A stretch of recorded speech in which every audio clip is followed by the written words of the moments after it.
Jai Gurudev student, class 9th. So today is our next topic is Treaty of Versailles, History, Chapter 3rd, The Rise of Nazism यानी Rise of Hitler. इसके chapter के बारे में हम discuss कर रहे थे। तो इससे पहले हमने वाइमर रिपब्लिक के बारे में पढ़ा कि उसका बर्थ कैसे हुआ, फिर उसको कैसे ख़त्म कर दिया गया, कि जो कुछ ऐसी कमियां थी उसमें, जैसे कि हमने अभी ऊपर देखा, हाँ, आर्टिकल 48, ठीक है। अगर हम ये सब कमियां देखें, आर्टिकल 48, हाँ, तो इसी प्रकार इस तरह करके बहुत सी ऐसी कमियां थी, तो जिसकी वजह से वाइमर रिपब्लिक को ख़त्म कर दिया गया। तो ये सब फर्स्ट वर्ल्ड वार के बाद की घटना है। और 1919 में ही 1919 में ही जब वर्ल्ड वार 1918 में ख़त्म हो गया, तो ट्रीटी ऑफ वर्साय, ये जो ट्रीटी ऑफ वर्साय है, इसको किया गया ट्रीटी ऑफ वर्साय। ये क्या थी? वर्साय, जैसा कि तुम लोग उसमें पढ़ चुके हो, फ्रांस में एक जगह का नाम, तो वहीं पे ये ट्रीटी यानी संधि हुई थी। Peace treaty signed by the allies powers and Germany. ये एलाइज पावर्स, एलाइज हमारी एलाइज पावर में जर्मनी, हमने बताया था एलाइज पावर्स में हमारे रशिया, अमेरिका, फ्रांस, ये सब आते हैं।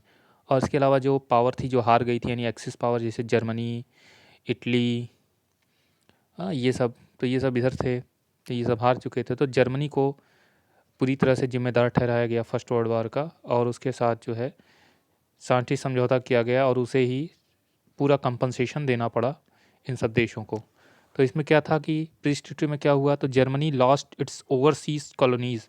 जर्मनी ने जितने भी अपने क्षेत्र के बाहर के जो देश जीते हुए थे, जितनी भी कॉलोनी बनाई हुई थी, वो सब इससे ले लिया गया था, ले लिया गया। एंड 1/10 ऑफ इट्स, तो 1/10 of its population and 30% of its territories, ये सब इससे जो है ले लिया गया था। देखिए 75% of its iron ore mine, मतलब 75% इसके जो आयरन ओर माइन थे, यानी लोहे की जो माइंस थी, खदानें थी, वो ले ली गई। And 26% of its coal mine, और 26% इसके कोल माइन ले लिए गए, यानी ये सब जर्मनी से छीन लिए गए। So was given to France, और ये सब किसको दे दिया गया? फ्रांस, पोलैंड, डेनमार्क, लिथुआनिया, इन सबको दे दिया गया। और बात करें allied powers, demilitarized Germany in not to possess more than 1 lakh soldiers weakened its power. और एलाइड पावर ने ये कहा कि जर्मनी को अब 1 लाख से ज़्यादा अपनी सेनाएं नहीं रख सकती, सिपाही, यानी उसकी सेनाओं में 1 लाख से ज़्यादा लोग नहीं हो सकते, और इससे भी उसकी पावर ख़त्म हो गई जर्मनी की। और क्या किया गया जर्मनी के साथ? तो Germany was forced to pay war compensation amounting of 6 billion euro, 6 billion sorry sterling pound. ये हमारा जो साइन सिंबल है पाउंड का है, एक स्टर्लिंग पाउंड, यानी इतना 6 बिलियन स्टर्लिंग पाउंड इसे कंपनसेशन देना पड़ा एलाइज पावर को। तो एलाइड पावर तो हमारी थी। The allied power आर्मीज also occupied the resource rich area Rhineland, RHINELAND।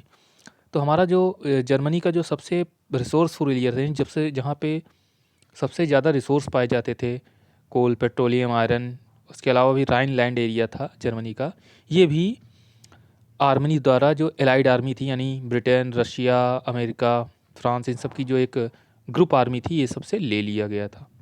तो इस तरह देखा जाए जर्मनी के साथ फर्स्ट वर्ल्ड वार के बाद इतना ज़्यादा उसे कंपनसेशन देना पड़ा।